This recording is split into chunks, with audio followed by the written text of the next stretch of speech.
नहीं, ये जो जो हमें जो जानकारी मिली है अभिजीत दिक्के के बहुत सारे इंटरव्यू के तहत, ये वही कारण है कि आपके chief justice of India Suryakant ने कुछ अनएम्प्लॉयड यूथ को लेकर उनको उनका वर्णन या उनका कंपैरिजन कॉकरोच के साथ किया था। और उसी से उनको ये आइडिया आया कि अगर सारे ऐसे अनएम्प्लॉयड यूथ अगर इकट्ठे आ जाते हैं तो क्या हो सकता है। तो उन्होंने एक अपना पोस्ट डाल दी, what if all the cockroaches come together, और वो पोस्ट वायरल हो गई और उससे उन्हें उत्साह मिला और उन्होंने कहा कि ये पार्टी एक बनाते हैं कॉकरोच के नाम पर। कॉकरोच के लिए जो है, कॉकरोच शब्द क्यों काम करता है, क्योंकि कॉकरोच एक तरह से जो है, कॉकरोच एक, आप उसको एक इंसेक्ट के रूप में देख सकते हैं, वो गंदे जगह में रहता है वो भी देख सकते हैं, या वो एकदम अनडिज़ायरेबल चीज़ है हमारे इकोसिस्टम के अंदर, इस तरह से भी देख सकते हैं। लेकिन और भी एक चीज़ से तरह से देख सकते हैं कि कॉकरोच जो है, वो कहा जाता है कि वो हर कोई परिस्थिति में वो सरवाइव कर जाता है। तो कॉकरोच का जो है रेजिलियंस एक बड़ा कैरेक्टर होता है। दूसरी होती है कि कॉकरोच से इसके ऊपर अगर मैं थोड़ा बहुत, ये जब वायरल हो गया तो मैंने थोड़ा कॉकरोचेस के ऊपर पढ़ने लगा कि कॉकरोचेस कहाँ से आए, इनके बिहेवियरल एट्रीब्यूट्स क्या होता है। तो उसके ऊपर बड़ी रिसर्च हो रखी है, अमेरिकन कॉकरोच, जर्मन कॉकरोच, ये सब के थोड़े थोड़े कैरेक्टरिस्टिक डिफरेंसेस भी हैं, एशियन कॉकरोच। तो इनमें एक बड़ा कैरेक्टरिस्टिक सिमिलरिटी है कि कॉकरोच जो है कलेक्टिव एक्शन और कलेक्टिव थिंकिंग होता है इनका, और ये नक्टर्नल होते हैं, यानी कि निशाचर होते हैं। तो ये निशाचर होते हैं, ये रेजिलिएंट होते हैं, ये कलेक्टिव एक्शन में बिलीव करते हैं। तो जो अभिजीत दीपके और उनके साथ जो इतना जल्दी लोग जुड़ गए हैं, कहीं ना कहीं ये लोग ये सारे ट्रेट्स को एग्जिबिट कर रहे हैं। तो और वही चीज़ है कि ये युवाओं के अंदर ये नाम एक पकड़ में आ गया। और जिस तरह से हमारे मुख्य न्यायाधीश ने अपनी टिप्पणी की, वो टिप्पणी कोई भारत के युवा वर्ग जो है उनके साथ बैठी नहीं ठीक से। तो जो प्रश्न जो होना चाहिए, जो पूछना चाहिए, वो ये है कि ये नहीं कि कॉकरोच जनता पार्टी कैसे बना, बल्कि कॉकरोच जनता पार्टी क्यों बना।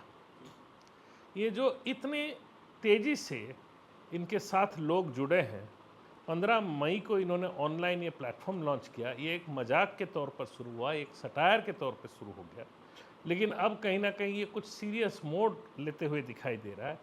ये क्यों बना? मजाक के लेवल पर और सटायर के लेवल पर इसीलिए बैठ गया कि युवा जो है, आज का युवा जो है, वो सीरियस चीज़ों को भी लाइटर वेन में समझना चाहती है। तो ये जो स्टाइल है वो उनके साथ बैठ गया। लेकिन वो तो ऊपर ऊपर हमको दिख रहा है, उसके पीछे का कहानी क्या है? पीछे साफ तौर से हमें जो दिख रहा है कि एक युवा वर्ग के अंदर ज़बरदस्त आक्रोश है, एंगर है, असंतोष है, और वो एक तरह से मैनिफेस्ट कर रही है, वो बाहर निकल के आ रही है, उसकी वेंटिंग आउट हो रही है। और ये कॉकरोच जनता पार्टी एक प्लेटफॉर्म है। अभी तक आप इतना कह सकते हैं। अब ये कहाँ जाएगी, कैसे जाएगी, क्या करेगी, नहीं करेगी, वो अलग बात है। लेकिन दो चीज़ क्लियर हुआ कि एक तरफ ये संकेत दे रहा है कि युवाओं के बीच में जो आक्रोश और असंतोष है, वो एक मुकाम पर पहुंच चुका है, एक इन्फ्लेक्शन पॉइंट पर आ चुका है। ये कभी ना कभी इम्प्लोड कर सकता है। और शायद जिस तरह से लाखों के पैमाने पे लोगों ने रिएक्ट किया है, और कुछ बहुत सारे जो दूसरे इनके अपोजिशन में जो लोग हैं, उन्होंने कई सारे खबर चलाए हैं कि कोई कहता है कि ये आम आदमी पार्टी का नया अवतार है, कोई कहता है कि ये यहाँ के फॉलोअर्स ज़्यादातर पाकिस्तान और दूसरे देशों से हैं। उस लड़के ने तो पूरा स्क्रीनशॉट डाला है जिसमें दिख रहा है कि 97% जो है वो इंडिया से है, और शायद मौजूदा सरकार को भी ये बात पता चला है। तो जो ट्विटर ने इनका जो हैंडल को विथहेल्ड किया, उसका कारण दिया गया है कि जो हमारे इलेक्ट्रॉनिक्स और इंफॉर्मेशन टेक्नोलॉजी मिनिस्ट्री है, उसने जो एक्स, जो फॉर्मरली ट्विटर था, इलन मस्क की जो कंपनी है एक्स को ये पोस्ट विथहोल्ड करने के लिए इसलिए बोला कि उन्होंने कहा कि हमें अपना इंटेलिजेंस ब्यूरो से इनपुट मिला है कि ये एक नेशनल सिक्योरिटी कंसर्न है। क्यों नेशनल सिक्योरिटी कंसर्न है? क्योंकि ये प्लेटफॉर्म के द्वारा सारे युवा लोगों को मोबिलाइज किया जा रहा है। तो एक तरह से उनका कहना है कि प्रोवोक किया जा रहा है, ठीक है, या जो लैंग्वेज कहीं यूज हुआ है, इंसाइट किया जा रहा है, तो इसीलिए वो राष्ट्र के लिए खतरा है। तो दो चीज़ें हैं, एक तो कल को कोई भी जन आंदोलन यहाँ शुरू हो लेजिटिमेट गणतांत्रिक मुद्दों को लेकर, आप कह सकते हैं ये राष्ट्र के लिए खतरा है, और वो जन आंदोलन के सारे संवाद सोशल मीडिया के माध्यम में अगर हो रहा है तो आप उसको बैन कर दो। ये संभावना है क्योंकि ये प्रेसिडेंट सेट हो रहा है। दूसरी तरफ जो बात ये है कि कहीं ना कहीं लग तो रहा है कि सरकार हिल गई है। सरकार, अगर आप कह रहे हो ये आलसी बच्चे हैं, ये सिर्फ सोशल मीडिया और ऑनलाइन में चैटर करते रहेंगे, और जो बंदा शुरू किया है इसका वो बैठा हुआ है अमेरिका में है, तो आपको डर किस बात की है? और अगर आपको डर नहीं है किस बात की, तो आप ये एक नेशनल सिक्योरिटी कंसर्न का फसाड बना के उनका अकाउंट विथहोल्ड कर रहे हो। इस छोटी मामला नहीं है। आपके मंत्रालय जब इस तरह का एक रिक्वेस्ट बना रहा है, वो एक प्रेसिडेंट भी सेट कर रहा है। और दूसरी बात आप समझिए कि एक्स जैसे कंपनी इलन मस्क की, वो किस तरह से कंप्लाई कर रहा है। तो जो बार बार बड़े सारे प्रतिपक्ष के लोग जो एलिगेशन ला रहे हैं कि यहाँ हिंदुस्तान के अंदर बिग टेक और मौजूदा सरकार के बीच में एक नेक्सस है, या मौजूदा सरकार में जो पार्टी है, जो शासन में जो पार्टी है, उनका एक नेक्सस है, तो कोई गलत नहीं है। तो ये सारे बातें जो यहाँ से आ रही है, ये चिंता की विषय है, और इसके ऊपर बहस होना चाहिए कि युवा वर्ग के अंदर अगर आक्रोश और असंतोष एक ऐसे स्तर पर पहुंच चुका है कि जहां सरकार खुद सोच रही है कि ये ऑनलाइन इम्प्लोजन इस एंगर का, वो एक फिजिकल मोबिलाइजेशन में फिजिकल मोबिलाइजेशन का रूप ले सकता है, तो उसमें सरकार को करना क्या चाहिए? तो सरकार को वो जो कारण है, जिन कारणों के वजह ये युवा वर्ग का ये आज के समय पर जो रवैया है, उन कारणों का निवारण करें। बजाय वो करने के आप उनके ऊपर और शिकंजी कस रहे हो। इससे होगा क्या? युवा वर्ग और आंदोलित होगा। आज तक हमारे हिंदुस्तान में ज़्यादातर जो प्रोटेस्ट और प्रतिरोध हुए हैं, वो ज़्यादातर पीसफुल हुए। कई समय हमारे आए हैं एक्सट्रीमिस्ट मूवमेंट्स यहाँ पे अपने सर उठाए हैं, नक्सलिज्म हुआ है, माओवादी का एक्टिविज्म हुआ है, और वो धीरे धीरे वो उसको सोसाइटी लार्जर सोसाइटी ने एक्सेप्ट नहीं किया है। लेकिन ये जो चीज़ें हैं, ये उस तरह के जो गुट है या उस तरह के जो राजनीति है, उनको भी फिर से दोबारा बढ़ावा दे सकता है। तो यही मेरा राय यही है।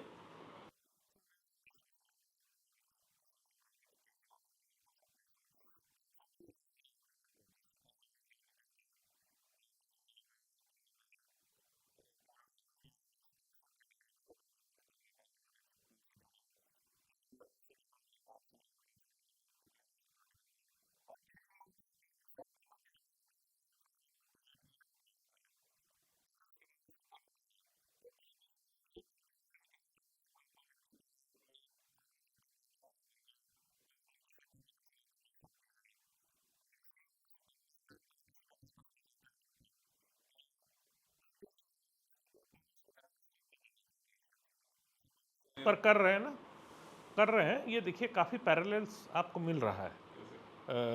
संयोग ऐसा है कि आप